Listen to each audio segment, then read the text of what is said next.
Hello guys, welcome back to the channel. In today's video, I'm going to show you how to add Google Maps location to Instagram profile. Okay, first of all, you can open your Google Maps application on your phone. Then, for example, I'm just going to pick random location. So I'm going to select this location. Okay, and to get the Google Maps link, we can click on the share button right here. Okay, then wait guys. Okay, and we can click on a copy to clipboard to copy the link. Then we're going to open our Instagram application. Tap on the Instagram application.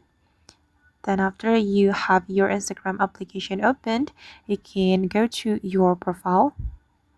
Okay, then click on edit profile right here. Then you're gonna add link to your profile. You can tap on add link, then click on add external link.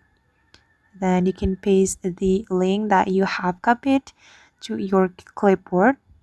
You can tap and hold on your screen, then click on paste. You can also add the title of your link. For example, I'm going to add my place. Okay, then after we're done, we can click on this check mark button.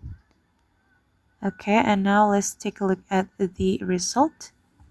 Okay, and now the Google Maps location has been added to my Instagram profile. Alright guys, and that's how we can add Google Maps location to Instagram profile. I hope this tutorial will be useful for you. Thank you so much for watching and see you on the next video.